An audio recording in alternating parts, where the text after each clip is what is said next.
São Paulo. Paulo do Vale. A tricolor. E o tricolor que teve nesta sexta-feira o seu maior ídolo, o seu treinador, o chefe da bagaça, Rogério Ceni, em entrevista coletiva. Então, PDV, já conte pra gente, já vai trazendo aí o que o Rogério Ceni, o mito tricolor, falou nesta entrevista coletiva às vésperas da estreia do São Paulo no Campeonato Paulista. Se tem uma coisa que a gente não pode negar é que o Rogério Ceni, ele gera conteúdo, né? É um técnico que raramente vai sabonetar, vai fugir de resposta, você goste ou não do que ele vai falar, né? Isso é um fato. Então é sempre muito legal acompanhar as coletivas do Rogério e também repercutir de alguma forma as falas do treinador do São Paulo, que inicia a segunda temporada à frente do tricolor paulista, né? Ano passado, 2022... ele pegou o São Paulo ali na reta final de 21, teve todo o planejamento para 2022 e a mesma coisa para 2023, coisa rara no futebol brasileiro e que precisa ser valorizado e que eu acho muito importante. Um conhecedor nato do São Paulo, e a gente percebe pelas respostas do Rogério Ceni que ele é muito mais que um treinador, né? A figura dele representa muito mais para o São Paulo. Inclusive, isso não é uma crítica, tá, ao presidente Júlio Casares. É só uma constatação de estilos.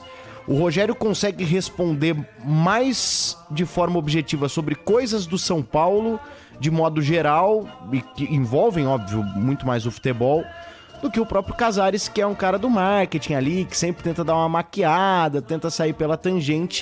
Então é importante até pro torcedor ter alguém que fale mesmo a real no São Paulo, como fala o Rogério Ceni. E prova disso é que logo na primeira resposta dele, depois de ter recebido aí 6 jogadores, o Rogério disse que o elenco não tá fechado não, que para ficar próximo do ideal, mais algumas peças precisam chegar. Ainda faltam algumas peças pra gente, sem dúvida nenhuma. Nós temos a carência na lateral esquerda, que todos vocês sabem, com a saída do Reinaldo, nós não conseguimos encontrar uma peça de reposição.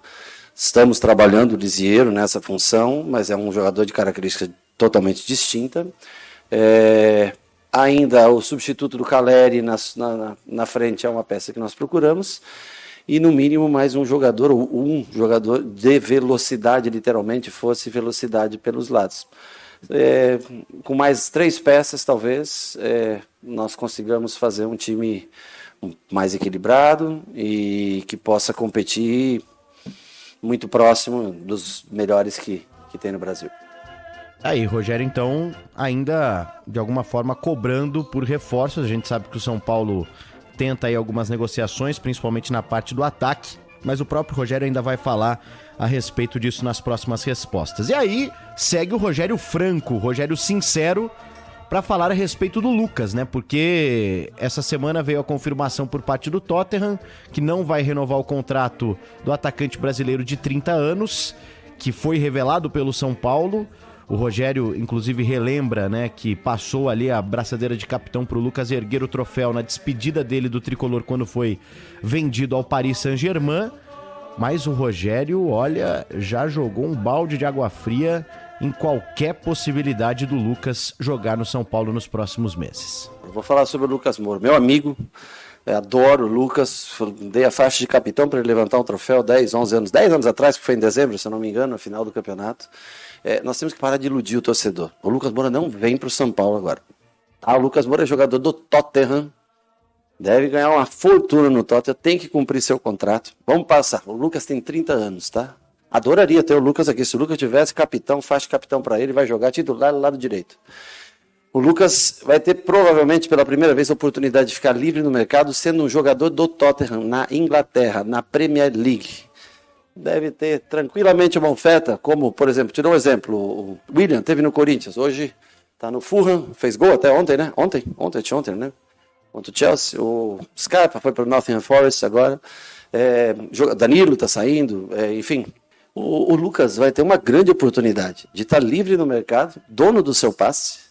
Ele não vai vir agora para o São Paulo. Então a gente não pode iludir o torcedor. Eu gostaria de ter o Lucas, eu adoraria, a torcida adoraria, a diretoria, tenho certeza que ficaria todo mundo muito feliz.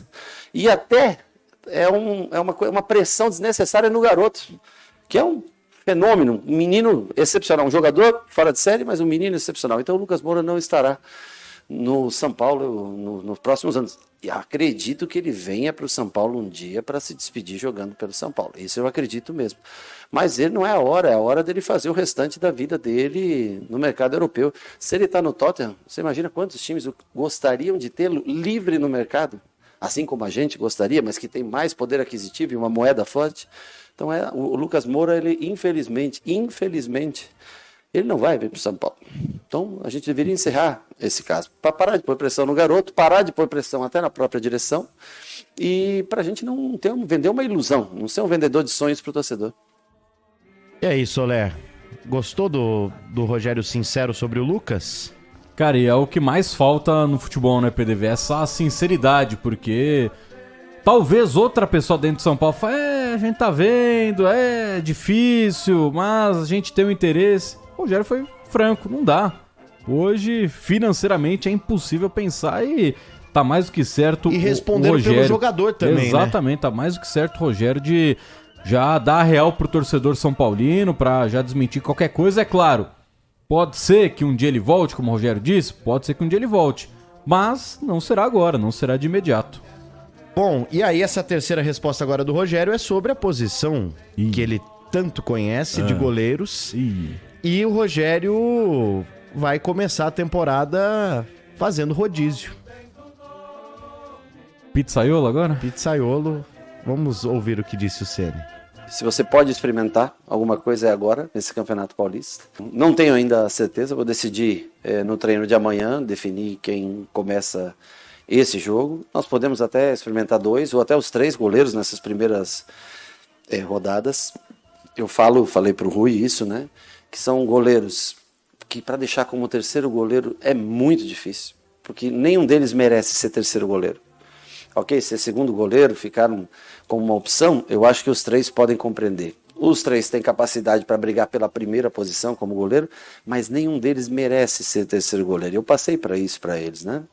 Então nós vamos ter que trabalhar bem isso, gerir bem essa questão, porque são 3 ótimos profissionais. Na opinião de direção, era necessária a chegada de um goleiro. Eu, na minha opinião, poderíamos ter um goleiro, mas eu acho que tem outras posições também que nós precisaríamos de jogadores. O Rafael, eu conheço do Cruzeiro, um cara fenomenal, acima da média, um menino excepcional, muito bom goleiro. Vai ter que melhorar o jogo com os pés, nós já estamos trabalhando em cima disso. É uma ótima contratação, né, no sentido de grupo, de potencial de atleta, mas nós vamos analisar com calma, tentar oportunizar a todos nesse começo de ano, para daí definir ao longo da temporada, ou se um joga uma competição, outro joga uma outra competição, né? Logo entra Copa Sul-Americana, logo entra a Copa do Brasil, logo vem Campeonato Brasileiro. Rogério. Rogério. Na Copa de 2002, tirando o Rogério, algum outro goleiro sabia jogar com o pé? Não, longe disso. Bem longe disso. Bem longe disso. Os 3 eram espetaculares, não eram? Sim. Agora ele tem 3 meia boca. E na minha visão, o Rogério... O menos meia boca, 3. o bom é o Rafael. Ele já deixou claro que vai de Felipe Alves. A não ser que o Rafael chegou no São Paulo e na avaliação de quem tá lá, ele tem exatamente o mesmo nível do Jandrei e do Felipe Alves, né? E pode ser também. A gente viu muito pouco o Rafael jogar. Exato. Né? Exato, pode ser isso. Pode ser que ele comece a jogar e a gente entenda que o São Paulo ano que vem vai precisar de outro goleiro. E o John foi pro Inter, hein? E o John foi pro Inter. Empréstimo, tal, opção de compra, enfim. Mas é isso. Torcedor, se prepare porque domingo... Pra domingo ele falou que vai decidir amanhã, mas existe uma tendência de Felipe Alves, mas de qualquer jeito ele vai fazer um rodízio.